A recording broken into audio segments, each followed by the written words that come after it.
안녕하세요. 서울에 사는 50대 여성입니다.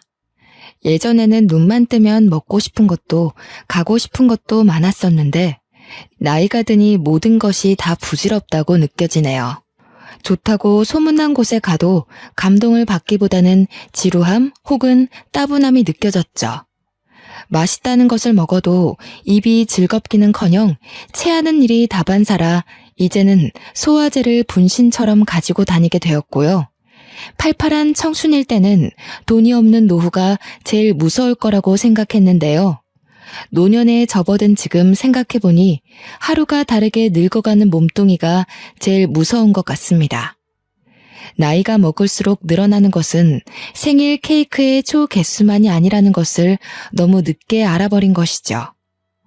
옹알이를 하지 못할 아주 어린 시절부터 바닷가 근처에서 살았어요. 어업에 종사하시는 아버지 때문이었죠. 항상 바다에 나가 물고기를 잡아오시는 아버지의 얼굴은 항상 빨갛게 달아올라 있었죠. 시간이 지나 벌건 낯빛은 검게 그을렸고요. 아버지의 검은 얼굴이 창피한 것은 아니었지만 항상 옷에 묻어난 생선 비린내는 너무 창피했습니다. 혹시라도 아버지의 옷에서 나던 생선 비린내가 묻어난 건 아닐까 아버지가 집에 돌아오신 날이면 하루에 3번이 넘는 목욕을 하기도 했죠. 그렇다고 아버지가 싫은 것은 아니었어요. 아버지께서는 언니와 저를 낳다 돌아가신 어머니를 대신해 저희 자매를 지극정성으로 키워주셨거든요.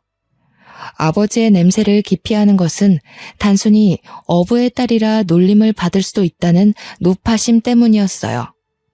주변 사람들은 혼자가 된 지 수십 년이 지났는데도 재혼을 하지 않는 아버지에게 재혼을 권했는데요.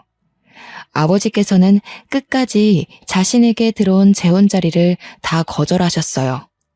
온전히 저희 자매 때문이었죠.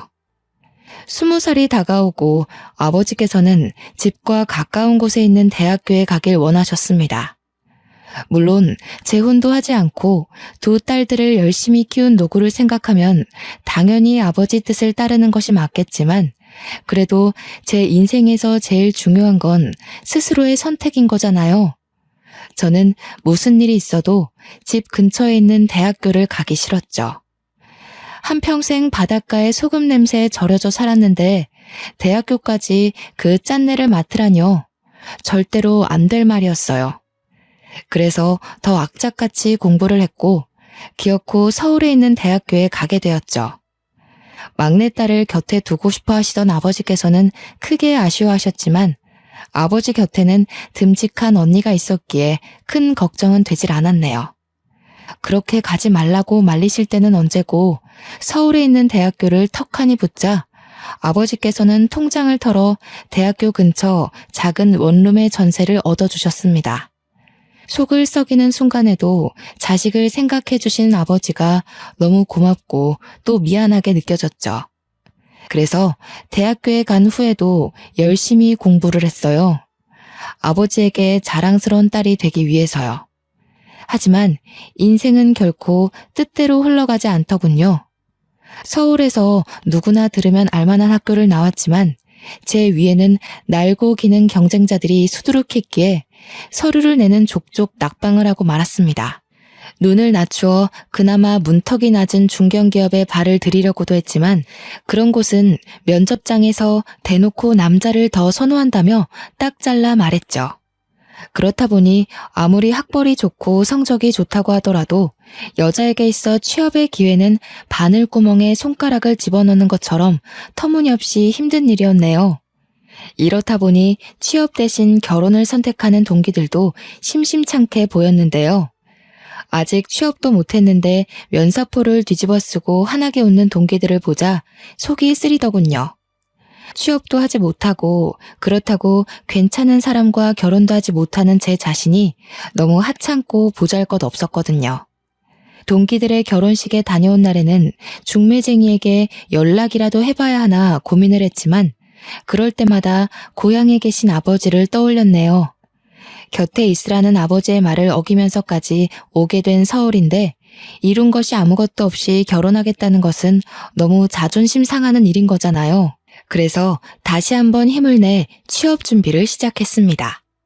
그 후에도 실패의 쓴맛이 목구멍까지 차오를 때까지 마셔야 했지만 25살이 가기 전 보란듯이 내놓으라는 대기업에 당당히 합격을 하게 되었죠. 언니 또한 비슷한 시기에 7급 공무원에 합격을 했는데요. 연이은 자식들의 겹경사에 아버지는 귀하디귀한 속까지 잡아가며 동네 사람들과 잔치를 벌이셨습니다. 이름만 들으면 다 알만한 대기업에 붙었기에 드디어 아버지에게 효도할 일만 남았다고 생각을 했는데요. 효도를 할 새도 없이 대기업의 악명 높은 업무 강도를 온몸으로 느껴야 했어요. 출근을 하는 5일 중 4일은 자정이 다 되어서야 간신히 의자에서 일어날 정도였으니까요. 얼마나 오래 앉아 있었는지 의자는 앉은 자리 그대로 쿠션이 푹 꺼져 있을 정도였습니다. 이마저도 고객사와 문제가 생기면 지키지 못할 때가 많았죠. 주말을 반납하고 출근을 하기도 했고요. 이렇다 보니 저를 포함한 직원들은 피로회복제와 커피가 없이 일을 할 수 없는 지경에까지 이르게 되었네요. 반복되는 야근에 저는 단골 약국까지 생길 정도였어요. 자주 가는 약국에서 일하는 의사는 4살 연상으로 서글서글한 인상에 다정하기까지 했습니다. 약사의 친절한 태도는 단골이 된 가장 큰 이유기도 했고요. 약국에 들를 때면 스스로도 느끼지 못하는 사이 회사에서 겪었던 모든 불평, 불만을 약사에게 털어놓았어요. 그럴 때면 약사는 열심히 일하는 모습이 보기 좋다며 언제나 뒤에서 응원한다며 공짜로 피로회복제를 주기도 했죠. 29살이란 늦은 나이에 결혼도 하지 않고 일만 하는 걸 보며 드센 여자라고 생각할 수도 있을 텐데 후려치고 깎아내리기보다 열심히 노력한 것을 인정해주는 약사의 다정함이 심장에 꽂히더군요. 그래서였던 것 같습니다. 약사에게 물불 안 가리고 들이댄 것이 말이에요. 적극적인 구애로 저희는 함께한 지 2년이 되던 해 부부의 인연을 맺게 되었네요. 남편은 홀어머니를 모시고 사는 것을 알았기에 넉넉지 않은 형편일 거라고 예상했어요. 그래서 모아놓은 돈을 털어 결혼 자금으로 써야겠다고 결심을 했고요. 그런데 뜻밖에도 남편은 엄청난 부잣집 자제였습니다. 다만 한 가지 이상한 것은 다른 시동생들은 으리으리한 집에 부동산을 가지고 있는 반면에 남편에게 남겨진 것은 달랑 아파트 한 채뿐이라는 사실이었죠. 장남의 홀어머니까지 모시고 사는데요. 남편은 동생들이 투자를 잘해 그런 것이라며 답을 해주었는데요. 돈 같은 건 전혀 상관없었어요. 중요한 것은 평생을 함께할 반듯한 남편 한 사람뿐이었으니까요. 하지만 진짜 문제는 따로 있었습니다. 바로 시어머니였어요. 시어머니는 처음 인사를 간 자리에서 대놓고 사람들이 말하는 시짜 짓을 하셨거든요. 장남이랑 결혼하니 늙은 시애미 모시고 사는 건 당연한 거고 요즘 애들 모아둔 돈 없다 집안 사정이 안 좋아서 예단은 간추려서 해야 된다느니 말도 안 되는 소리를 하는데 나는 소미불이 붙은 먼지 한 톨도 다 받을 생각이다. 뭐 너야 나이 먹을 만큼 먹은 노처녀니 돈이 궁할 것 같지는 않다만 혹시나 해서 하는 말이니 귀담아 들어라. 만약에 돈이 없다고 해도 노처녀 인생 구해준 남편 낳은 시애미인데 예단 정도는 빚을 내서라도 해야지. 그건 그렇고 부모님은 뭐 하는 사람이라고 했지? 어머니는 저를 낳으시다가 돌아가셨고 아버지께서는 부산에서 선장으로 일하고 계세요. 왜야? 아이고 주야. 하필 많고 많은 직업 내버려두고 바닷가에서 칼 들고 날뛰는 어부딸이랑 결혼을 하다니. 너희 아버지도 죽어서 좋은 데 가기는 이미 글렀구나. 한평생 생선 대가리를 쳐댈 텐데 죽어서 잘 쳐줘야 개돼지로 환생하겠구나. 너도 마찬가지다. 애비가 죄 없는 생선 배가른 돈으로 키웠을 텐데 너라고 어디 곱게 죽을까? 저희 아버지가 범죄를 저지른 것도 아닌데 어떻게 그런 심한 말씀을 하실 수가 있으세요? 어머니 말씀대로라면 저희 아버지뿐만 아니라 고기 도축하시는 분들이나 정육점 운영하시는 분들도 다 지옥에 가는 거잖아요. 벌써부터 시애미한테 따박따박 말대꾸 하는 거 봐라. 어른이 그렇다고 하면 수긍하고 시애미한테 잘해서 죄를 덜 생각을 해야지. 이래서 칼질하는 집이랑은 인연 맺지 말라는 건데. 나중에 친정 갔다 온다고 설치다가 생선 비린내 묻혀올까봐 걱정이다. 물론 사람마다 직업에 가지는 의식이 다를 수 있다고 100번 양보하고 넘어갈 수도 있겠지만 회를 2점씩 집어먹으며 어업에 종사하시는 아버지를 비아냥거리니 제 기분이 팍 상하더군요. 아버지같이 어업에 종사하시는 분이 없었다면 신선한 회는커녕 물고기 한 마리 못 먹을 게 뻔한 거잖아요. 그래서 남편을 불러 어머니가 정말 너무한 것 같다고 말을 했죠. 원래 이렇게까지 말을 험하게 하시는 분은 아닌데 그동안 내가 들어오는 선도 전부 마다하다가 이제야 결혼하니까 그게 좀 껄끄러우셨나 봐. 어머니한테는 내가 따로 얘기할 테니까 이번에만 좀 봐줘. 당신 알지? 난 장인어른 엄청 존경하고 좋아하는 거. 장인어른 같은 분 아니면 이런 신선한 회를 언제 먹어보겠어. 남편만 아니었으면 뒤도 안 돌아보고 달아났을 테지만 온 힘을 다해 사랑해주는 남자는 못 구할 것 같다는 생각에 두 눈 꼭 감고 결혼을 하게 되었네요. 결혼 후 한 달 동안은 엉덩이를 붙일 일이 없었습니다. 신혼여행을 다녀온 후부터 4명이나 되는 시동생들이 하루가 멀다 하고 찾아와 술판을 벌였거든요. 가져다주는 음식과 술을 얌전히 받아먹어도 미울 판에 시동생들은 손가락 하나 까딱하지 않고 남편을 부려먹었어요. 거하게 취한 시동생들은 남편에 대한 막말도 서슴지 않았죠. 아유, 개뿔도 없는 우리 형이랑 결혼하다니 우리 형수는 앞으로 고생길만 펼쳐지겠네. 장남이라서 어머니도 모셔야 되고 돈은 없고. 형수님, 지금 형이 월세 내고 있는 약국 제 거인데 모르셨죠? 기가 막혔습니다. 아무리 공과 사는 확실하게 구별해야 한다고 쳐도 다른 사람도 아닌 제일 가까운 가족한테 월세를 더 받다뇨. 그것도 말도 안 되는 이유를 들먹이면서 말이에요. 남편은 속없이 허허 웃기만 했지만 속에서는 부하가 치밀어 올랐습니다. 어디 우리 귀한 아드님이랑 쟤를 비교하니? 3년 일찍 태어난 게 뭐 그리 대수라고. 사람이 공부만 잘하면 쓰나. 우리 귀한 아드님처럼 돈 버는 재수가 있어야지. 아마 쟤는 평생 우리 아들 월세만 갖다 바쳐주다가 죽을 거다. 내가 왜 생선 비린내나 묻히고 다니는 저 청껏이랑 네 형을 결혼시켰겠니? 다 우리 귀한 아들들 수발 들라고 한 거지. 그래서 내가 형네 상가에서 월세 30만 원씩 더 받는 거잖아. 아직 우리 식구들 다 젊어서 약사인형 필요도 없는데 돈이라도 더 뜯어내야지. 시동생의 버르장머리 없는 행동을 바로 잡기는커녕 시어머니는 오히려 잘했다며 시동생을 칭찬하더군요. 바로 앞에 남편이 있는데도 보란듯이 남편을 헐뜯는 시어머니를 보자 도저히 가만히 있을 수가 없었어요. 시동생이 기름칠을 해놓은 속을 시어머니가 홀라당 불을 지피셨거든요. 자식을 아무리 편애하셔도 그렇지 어떻게 사람이 바로 앞에 있는데 대놓고 헐뜯으세요? 저 사람은 어머니 아들이 아닌가요? 아무리 돈 잘 버는 아들이 예뻐도 그렇지 최소한의 상도덕은 지키셔야 하는 거잖아요. 어머니 모시고 사는 건 이 사람이잖아요. 상도덕? 그래.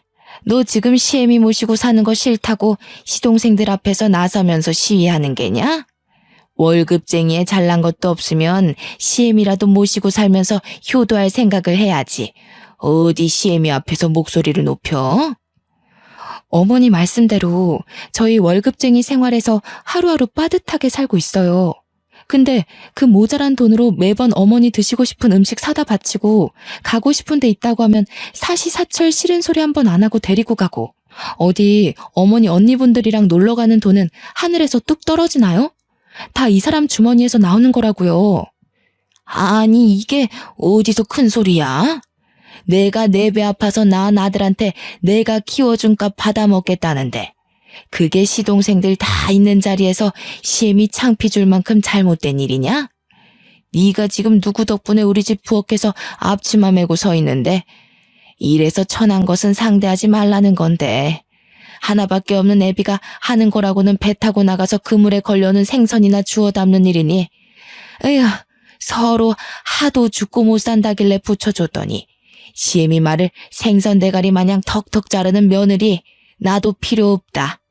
갈라서고 싶으면 지금 당장 갈라서.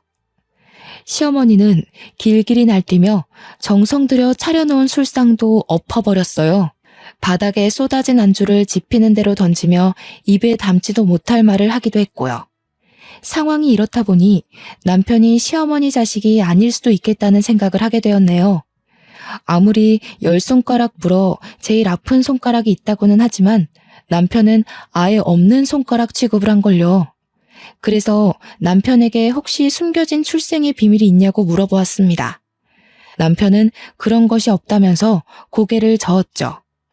시어머니가 다른 자식들과 달리 유독 자신을 못살게 구는 이유를 말해주었는데요. 이유를 듣고 나니 이해가 가기는커녕 시어머니가 더더욱 미워지더군요. 남편을 가졌을 때는 하루에 죽 한 그릇 제대로 먹을 돈도 없어서 배를 쫄쫄 굶으며 힘든 시간을 보냈다고 했어요.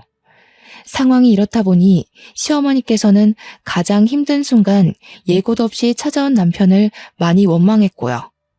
다행히 시동생들을 연달아 낳고 나서는 돌아가신 시아버지의 사업이 잘 풀려 전과는 비교도 할 수 없을 정도로 집안이 일어났다고 해요. 그래서 초등학교에 들어갔을 때부터 남편은 시어머니에게 동생 덕분에 거지꼴을 면한 것이니 평생 바짝 엎드려서 거름 역할이나 하라고 말씀을 했다고 해요. 아이를 낳아보지는 않았지만 가장 힘든 순간 찾아온 아이는 더 안쓰럽고 미안해 잘해주려고 하는 게 부모의 마음인 거잖아요. 친정 아버지께서는 늘 아픈 손가락이라며 한 번도 받지 못한 어머니의 사랑까지 주려고 노력하셨는걸요. 그 후 시어머니께서는 전과는 비교도 할 수 없는 냉랭한 표정과 말투로 하나부터 10까지 구박을 하셨습니다.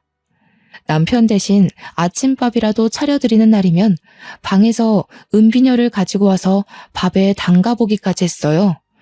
저 독한 것이 눈에 가시 같은 시애미밥에 아무 짓도 안 했을 리가 없지. 세상에 저 두 눈 시퍼렇게 뜨고 시애미 노려보는 것 좀 봐라. 앞으로 아범은 아무리 바쁜 일이 있어도 내 밥은 꼭 따로 차려놓고 가라. 저 독사 같은 것이 언제 내 밥에 독을 탈지도 모르니. 시어머니의 시짜짓은 날이 갈수록 더 심해졌는데요.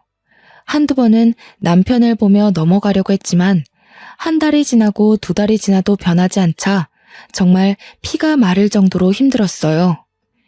시집살이를 당하는 며느리의 가슴에 사리가 나온다는 게 괜히 나온 말이 아니라는 걸 뼈저리게 느끼게 되었죠.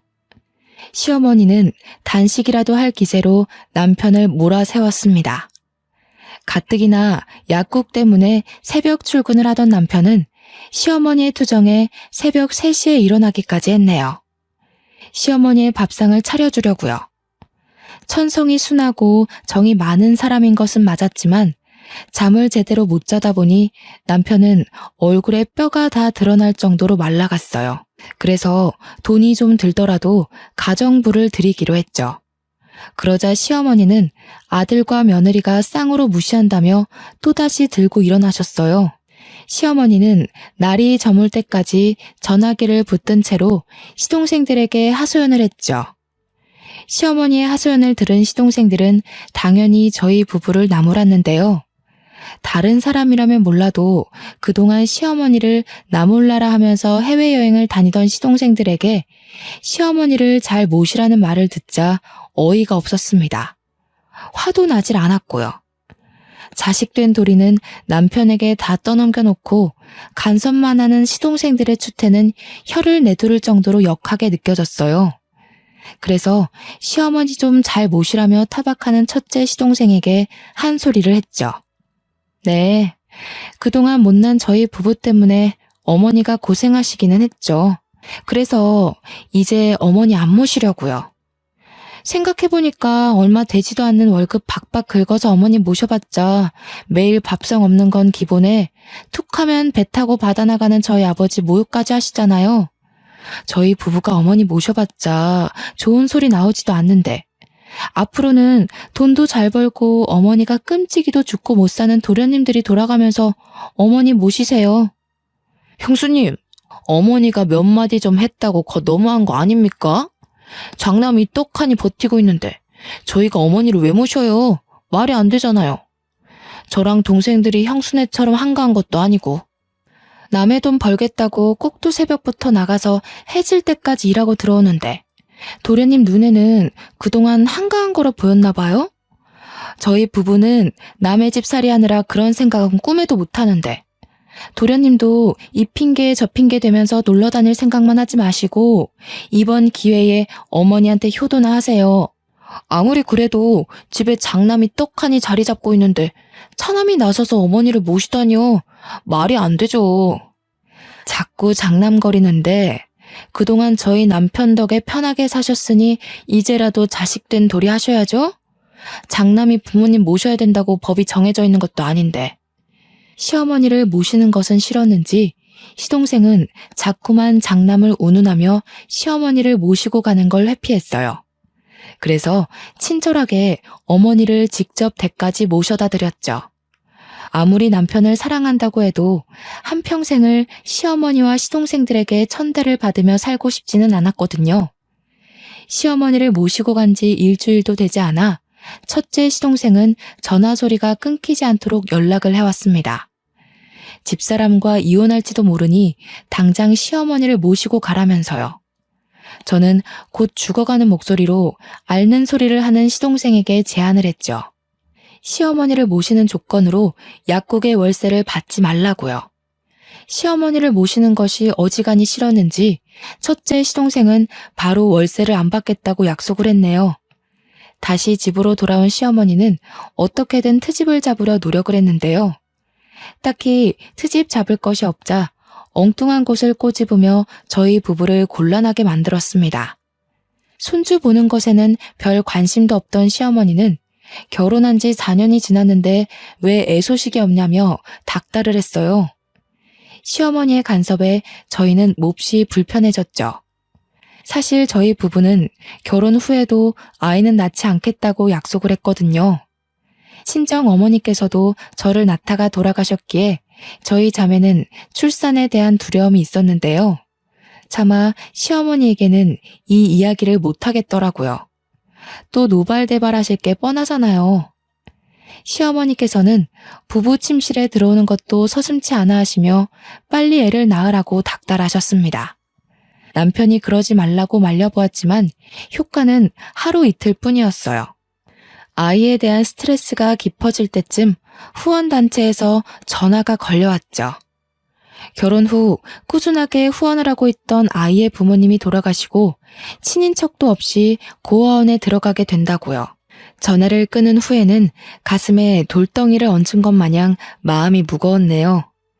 이미 중학생까지 된 아이가 고아원에 가서 잘 적응하기란 쉽지 않은 일이니까요. 몇 번 보지 않았지만 아이는 경제적으로 넉넉하지 못한 상황임에도 자신의 불행을 탓하지 않을 만큼 의젓해 보였어요. 단정한 아이의 품행에 더 마음이 쓰인 것이었죠. 그래서 고민 끝에 남편에게 상의를 했어요. 아이를 저희 부부가 입양하면 어떻겠냐고요. 남편 또한 후원하던 아이를 눈여겨보고 있었기에 흔쾌히 허락을 했죠. 그렇게 저희는 마음으로 낳은 아이를 딸로 입양하게 되었네요. 하지만 이번에도 문제는 독사 같은 시어머니의 입이었어요. 중학교 교복을 입은 딸아이가 집에 들어오는 순간 인상을 찡그리며 손에 들고 있던 진보다리를 현관문 쪽으로 내다 버렸죠. 어디 근본도 모르는 것을 우리 집에 들여? 멀쩡한 몸으로 시집와서 애도 안 낳겠다. 어디서 굴러먹다 온지도 모르는 잡종을 딸로 입양하겠다. 아이고, 집안의 부모 얼굴도 모르는 잡종이 장남 자식이라고 판을 치게 생겼으니 이 일을 어쩌면 좋을꼬. 내가 먼저 죽은 남편 얼굴을 볼 낯이 없다. 다른 일이라면 어머니 말씀을 듣겠지만 이미 마음에 품기로 한 딸을 어떻게 다시 내쳐요. 지금이야 낯설어서 그렇지 같이 지내다 보면 괜찮아지실 거예요. 얼마나 속 깊은 애인데요. 어머니도 분명 마음에 들어 하실 거예요. 정 같이 지내는 게 불편하다 하시면 제가 동생들한테 연락 돌려놓을 테니 가서 편히 쉬셔도 되고요. 내 말이라면 산에 가서 인삼 대신 도라지라도 캐오던 애가 이럴 수는 없지. 홀렸어. 홀려도 단단히 홀린 개야. 평소 어머니 말이라면 껌뻑 죽던 남편도 이번만큼은 단호하게 나오더군요. 시동생들의 집에서 지내는 것은 싫었는지 시어머니께서도 궁시렁거리기만 할 뿐 큰 사고는 치지 않으셨어요. 환영을 받아도 적응할까 말까인데 집에 들어온 첫날부터 시어머니에게 된통 당해버렸으니 딸아이가 집에 적응을 하지 못할 수도 있다는 생각이 들었는데요. 워낙 천성이 밝고 씩씩한 아이여서 그런지 금방 적응을 했네요. 그 후 저희 집에 없어서는 안 될 가장 소중한 보물이 되었고요. 입양한 딸아이를 보자 시동생들은 대놓고 폭소를 터뜨렸습니다. 우리 형 불쌍해서 어쩌나? 졸지에 얼굴도 모르는 다른 집 새끼를 자기 둥지에 데리고 왔으니 형수님 정말 대단하십니다. 저희 집에 시집 오셔서 고작 한다는 게 부모 얼굴도 모르는 뻐꾸기 새끼를 형 자식이라고 턱하니 호적에 올리다니요. 잘하는 것도 없는 친자식 보면서 속 끓이며 살 바에는 공부도 잘하고 예의 바른 남의 집 자식 데리고 와서 사는 게 더 나을 것 같은데요. 우리 딸 입양한 거 도련님네 자식들 보고 결정한 거예요. 뭐 하나 잘하는 거 없이 사고만 치고 돌아다니는 거 자식이라고 속 끓고 사는 꼴 보니 저는 도저히 그렇게 못 살 것 같아서요. 형수님, 말씀이 좀 지나치시네요. 아무리 그래도 조카인데 피도 안 섞인 가짜 끼고 도는 형수님한테 그런 말 들으니 엄청 불편하네요. 애들 앞에서 함부로 말하는 도련님이 지나친 거죠. 어디 친자식 몸에 나는 피에는 금덩이라도 흐른답니까? 똑같은 사람끼리 똑같은 피 흐르고 사는 거지. 친부모 자식 사이가 뭐 그리 유별나다고. 그러는 도련님은 뭐 얼마나 대단한 핏줄이길래 애들 돈 뜯어서 소년원까지 간 아들 끼고 도세요? 우리 애가 뻐꾸기 새끼라면 도련님네 애들은 속이 시커먼 너구리라고요. 둘째 시동생은 이내 술잔을 소리가 날 정도로 탁 내려놓으며 시댁을 나갔어요. 그럴 만도 했죠. 사실 시동생들의 아이들은 전체적으로 공부에 영 소질이 없었지만 그 중에서도 제일 가는 꼴통은 둘째 시동생의 아들들이었거든요. 공부 한번 시키겠다고 몇 천만 원씩 들여 투자를 했지만 아이들은 공부를 하기는커녕 오토바이를 타고 다니며 동급생들의 돈을 뜯기 바빴죠. 첫째 아들은 물건을 훔치다 잡혀 소년원까지 가게 되었고요. 그러니 공부도 잘하고 예의 바르기까지 한 딸아이를 시기하고 질투하는 건 어찌 보면 당연한 일이었습니다. 고등학교에 올라간 딸아이는 수능이 제일 어렵다고 소문이 난 해 턱하니 서울대에 붙게 되었는데요. 딸이 서울대에 갔다는 소식을 전해 들은 시동생네 식구들은 차례로 머리에 흰 천을 두르고 알아 누웠다고 했습니다. 솔직히 통쾌하기는 하더군요.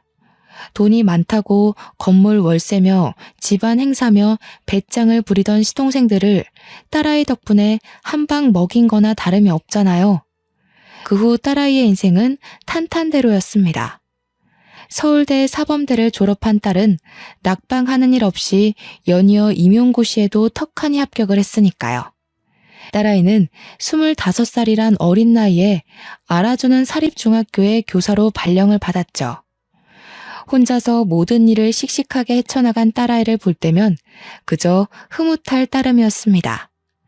맞벌이를 하는 탓에 다른 엄마들처럼 챙겨주지도 못했는데 언제나 사랑한다며 감사함을 표하는 딸이 듬직하고 사랑스러울 뿐이었고요.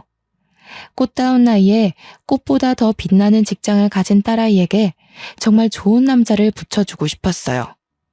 부모의 마음이라면 자기 자식한테 제일 예쁜 것, 제일 좋은 것을 주고 싶은 게 부모의 마음이니까요. 그런데 행복이 가장 부풀어 오른 순간 시어머니는 제가 가진 행복을 한순간에 터뜨려 버렸습니다. 금요일 오후 딸아이는 오랜만에 외식을 하자며 저희를 따로 부르더군요. 식당에 도착하자 딸아이는 옆에 앉은 시커먼 남자를 소개시켜 주었어요. 결혼하고 싶은 사람이라면서요. 말을 들어보니 남자는 딸아이가 대학 시절 사귀었던 남자라고 했어요. 딸아이가 많이 좋아했지만 이별 후 남자가 다른 여자에게 장가를 가는 것을 보면서 마음을 포기했다가 남자가 이혼을 한 지금 연락이 닿아 다시 결혼을 결심했다고 하더라고요. 남자 사업을 해 돈을 많이 번다고는 했지만 딸아이보다 10살이나 많은 데다 초우는 딸과 다르게 양옆으로 자식까지 주렁주렁 달고 있으니 사윗감으로 내키지는 않았네요. 아니, 오히려 절대로 결혼시키고 싶지 않다고 하는 것이 더 올바른 표현이었어요. 남편 또한 저와 같은 생각인 것처럼 보였습니다. 그래서 저희 부부는 딸아이를 설득시키기 위해 노력을 했죠. 하지만 딸아이는 예상 밖의 말로 저희 부부의 심장을 철렁 내려앉게 만들었어요. 딸아이는 이미 남자와 혼인신고를 한 상태라고 말을 했거든요.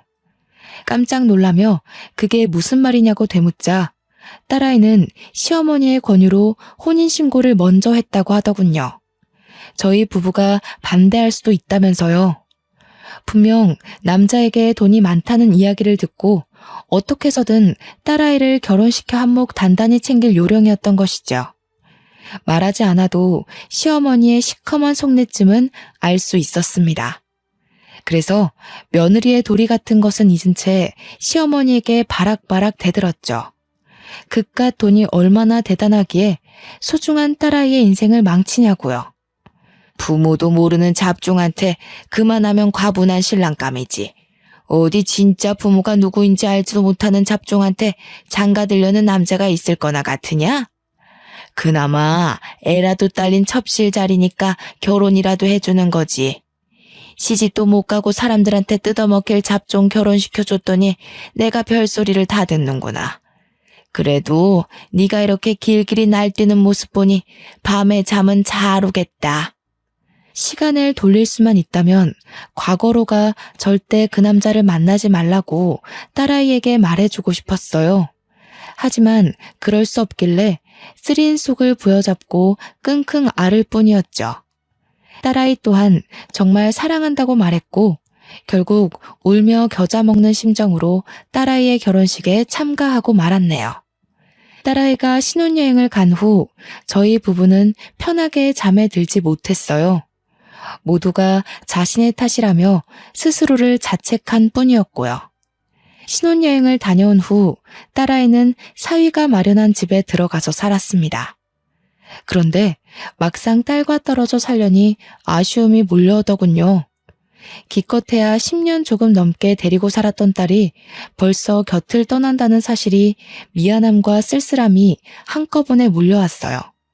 해준 것도 없는데 너무 일찍 시집을 보낸 것은 아닌가라는 후회가 밀려오기도 했고요.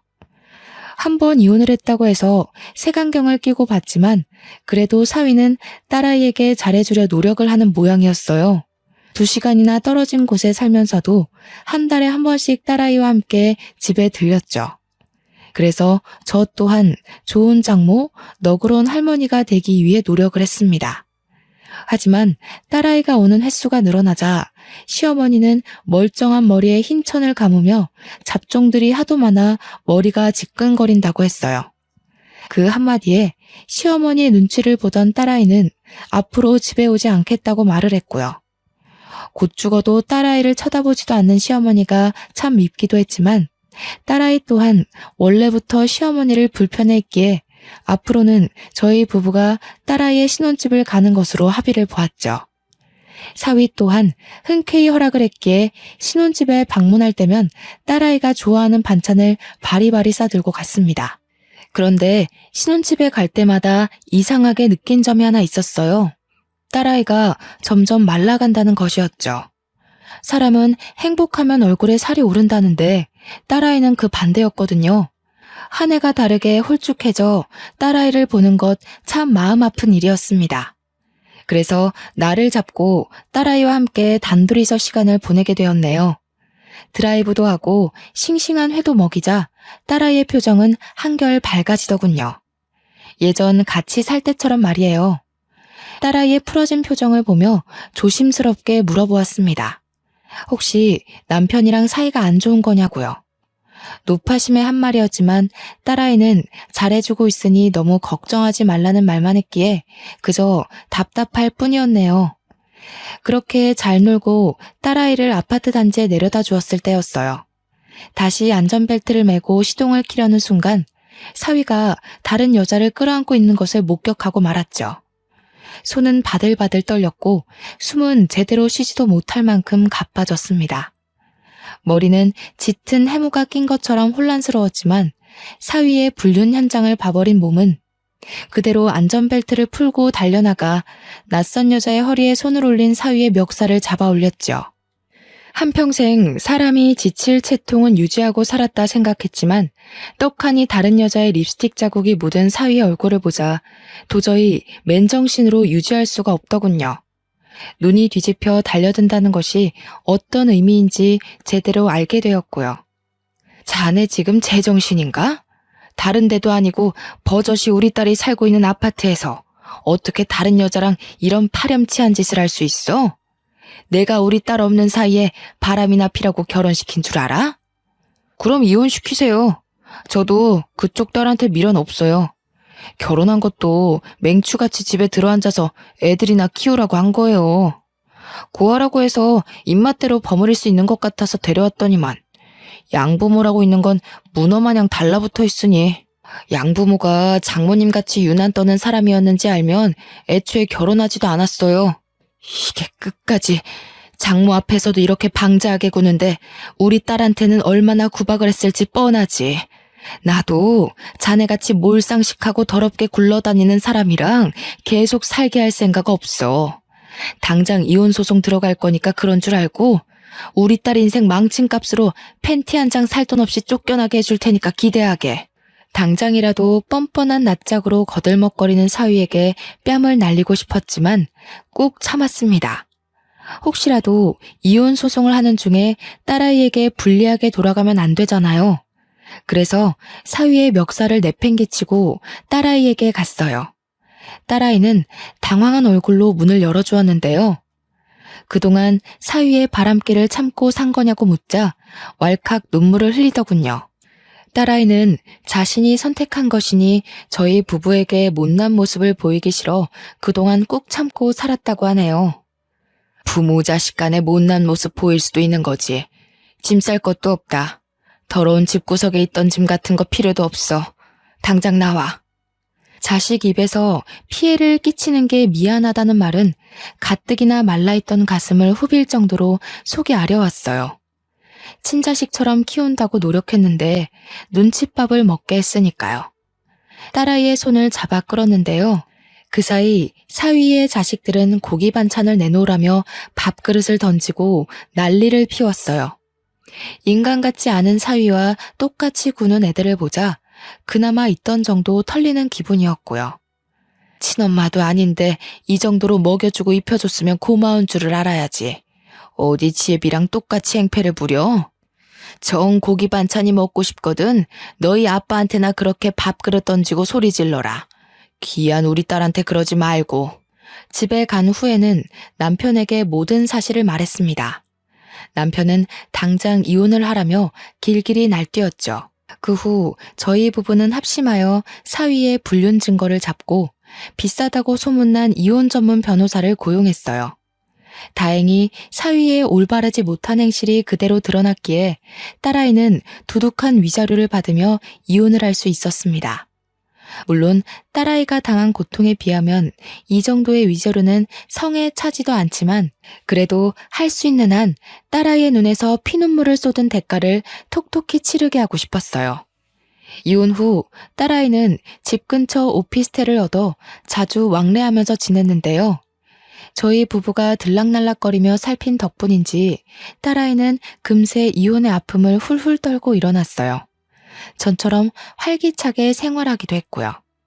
다사다난했던 시간이 흐르고 이혼한 지 2년 후 딸아이는 결혼할 남자를 소개시켜 주었네요. 상대는 옆 학교에 재직 중인 체육교사로 이혼을 한 흠 때문에 밀어내려고도 해봤지만 끝까지 구애를 해준 덕분에 용기를 내어 재혼을 결심했다고 털어놓았어요. 체육교사는 한눈에 봐도 참 인품이 좋은 사람이었습니다. 전 사위와는 비교도 할 수 없을 만큼이요. 그리고 이야기를 하던 중 꽃꽂이 수업을 들으며 친해진 언니의 아들이라는 것을 알게 되었어요. 언니 역시 한평생 공직에 몸담아와 훌륭한 인품을 가진 사람이었기에 저희 부부는 두말할 필요 없이 딸의 재혼을 찬성했네요. 재혼이었기에 저희 부부는 더 신중하게 행동하려 노력했어요. 그래서 상견례 자리에 시어머니는 아예 배제시키기로 결심을 했죠.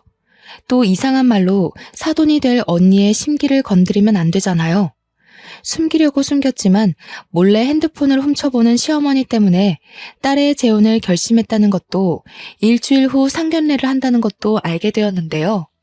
자신도 상견례에 갈 거라고 깽판을 치는 시어머니를 보자 처음 시집 와서 밥상을 엎었을 때와는 비교도 안 될 정도로 시어머니가 미워지더군요.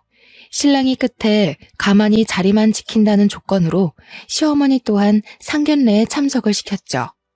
하지만 시어머니는 자리에 앉자마자 투덜투덜 거렸습니다. 약속 시간이 다 됐는데 왜 오지도 않냐면서요. 그러던 중 언니에게서 전화가 한 통 왔어요. 말을 들어보니 언니는 교통사고로 인해 낭패를 겪고 있는 중이더라고요. 다행히 언니는 너무 늦지 않게 식당에 도착을 했죠. 그런데 언니를 보는 순간 시어머니는 사색이 되며 입술까지 파르르 떠시더군요. 언니 또한 어머니를 보더니 화들짝 놀랐고요. 죄짓고는 못 산다고 우리 집에 있는 폐물은 싹 긁어간 거 보고 어디서 구걸이나 하고 있으려나 생각했는데 이렇게 옷까지 차려입고 잘 사는 줄은 꿈에도 몰랐네. 이런 거 보면 하늘에 신이 있기는 한가 몰라? 남의 눈에 피눈물 나게 한 사람을 이렇게 떵떵거리면서 살게 하는 꼴을 보면. 언니의 말에 저희 부부는 당황할 수밖에 없었어요. 시모가 평생 부잣집 외동딸로 살다 돌아가신 시아버지 집안에서 맺어주는 정략 결혼을 한 것이라고 철석같이 믿고 있었거든요. 뭔가 오해가 있었던 것 같다고 말을 하자 언니는 코웃음을 쳤죠. 부잣집 외동딸은 무슨, 너희 시어머니 우리 집에서 10년 넘게 일한 가정부야. 어디 그뿐이야? 우리 집 운전기사랑 살림까지 차리고 살았었는데 없이 산 게 미안하다고 금가락지까지 해주려고 했던 남편도 버리고 부동산 사장이랑 눈이 맞아서 우리 집 폐물까지 싹 털어서 야반도주했잖아. 아이고 내 팔자야. 말년에 이게 무슨 망신인지. 시어머니는 철푸덕 바닥에 주저앉으며 소리내어 울기까지 했는데요. 널브러진 시어머니를 대신해 언니는 저희 부부에게 시어머니의 숨겨진 진실을 모두 알려주었어요. 시어머니는 야반도주를 했을 적 남편을 임신한 상태였어요. 끼니도 제대로 먹을 수 없는 궁핍한 생활을 하는 것도, 끔찍이도 싫어하는 전 남편의 핏줄을 이어받은 것도, 시어머니는 모든 것을 남편 탓으로 돌리며 구박을 한 것이었죠. 그래서 장난임에도 불구하고 유산을 제일 조금 준 것이었고요. 아무리 서로 죽고 못 살아도 나는 이런 콩가루 같은 집안에 우리 아들 장가 보낼 생각 없다. 미안하지만 결혼은 없던 일로 해야겠어. 언니네 식구들이 빠져나가고 식당 안에는 저희 가족밖에 없었습니다. 방금 전까지만 하더라도 멀쩡하던 남편은 혼이 나간 사람처럼 의자에 앉은 어깨를 축 늘어뜨리고 있었네요. 그럴 만도 했어요. 미우나 고우나 지금까지 시어머니를 제일 많이 챙긴 사람은 남편인 거잖아요. 시어머니에 대한 애정이 컸던 만큼 배신감도 큰 것은 당연한 일이었죠. 남편은 친아버지를 버리고 재혼한 것을 후회하지 않냐고 물어보았어요. 후회는 무슨, 괜히 저런 옆에 내가 하는 말에 휘둘려서 지금까지 키워준 은혜도 다 잊을 셈이냐? 지금이야 네가 친부랑 살아본 기억이 없어서 이런 식으로 나오지. 없는 집구석에 살아봐라. 네가 지금 그런 소리를 할 수 있나? 찢어지게 가난한 집에서 사랑받고 살 바에는 부잣집에서 구박받으면서 고깃국 얻어가는 팔자가 더 좋은 게다. 능력 없는 애비 밑에서 자랄 뻔한 거 구해줬더니 고마워하지는 못할 망정 어디서 키워준 애미한테 큰 소리로 대들어? 제가 한 번이라도 어머니한테 고깃국 먹여달라고 투정한 적 있었어요? 없었잖아요. 동생들이랑 둘러앉아서 밥 먹을 때면 매번 좋은 고기는 동생 앞에 골라주고 제일 볼품없는 고기는 제 국에 넣어주는 어머니 보면서 그동안 얼마나 울었는지 어머니는 죽었다 깨어나도 모르겠죠. 어머니한테 저는 덤으로 생긴 손가락 같다는 거 알았어도 꾹 참고 어떻게든 잘해드리려고 노력했어요. 그래도 세상에 하나밖에 없는 부모니까요. 근데 이제 그럴 필요 없을 것 같네요. 시어머니는 어디 한번 해보라는 식으로 배짱을 부렸지만 남편은 정말로 시어머니를 내쫓았어요. 시동생들에게도 유산을 많이 상속받은 자식들이 어머니를 모시라며 단단히 으름장을 박아놓았고요. 한 번 돌아선 남편은 정말 매섭게 가지치기를 하기 시작했어요. 첫째 시동생네의 건물에 있던 약국마저 다른 곳으로 이전하고 평생을 살던 집을 내놓기까지 했죠. 시댁 식구들을 모두 잘라낸 후 남편은 혼자서 언니네에 찾아가 무릎을 꿇고 빌었는데요.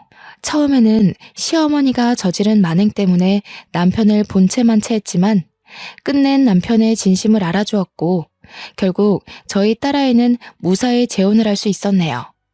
딸은 현재 아들, 딸 한 명씩 낳고 잘 살고 있는 중이랍니다. 며칠 전 집에 놀러온 딸아이가 말하길 전 사위에게서 연락이 왔다고 해요. 딸아이가 헤어진 후 이혼을 연달아 4번이나 해놓고선 다시 결혼해달라고 염치도 없는 소리를 해댄 것이었죠. 딸아이와 전 사위의 이야기를 웃으면서 할 수 있는 날이 온 것만 하더라도 행복하기만 하네요. 큰 소리를 떵떵 치며 나갔던 시어머니께서는 경기도 외곽 소형 아파트에서 혼자 살고 계세요. 시동생들 또한 불같은 시어머니의 성정을 못 받아낸 것이 분명했죠. 시동생들 마음도 이해는 합니다. 제멋대로의 욕심까지 많은 시어머니를 모시는 것은 들판에 널뛰는 말을 길들이는 것보다 더 힘든 일인걸요. 요즘 시어머니께서는 심심찮게 합가 이야기를 하곤 해요. 하지만 큰 걱정은 없습니다. 제가 말하지 않아도 남편이 나서서 시어머니의 요구를 딱 잘라내거든요. 정년이 얼마 남지 않은 시점에서 요즘은 남편과 함께 은퇴 계획을 세우고 있는 중이에요. 고심 끝에 바다가 있는 저의 고향으로 내려가 살 계획이죠. 평일에는 바다의 짠내를 맡으며 남편과 둘이 산책을 하고 주말에는 오붓하게 거센 바람에 비린내를 묻히며 낚시를 할 생각을 하니 벌써부터 은퇴 후의 삶이 기대가 되곤 합니다.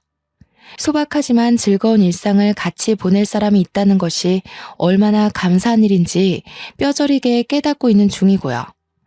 남편과 함께하는 새로운 제2회차의 인생이 기다리기에 저는 오늘도 힘을 내어 살아보려고 합니다. 지금까지 지루할 수도 있는 제 사연 들어주셔서 감사드립니다.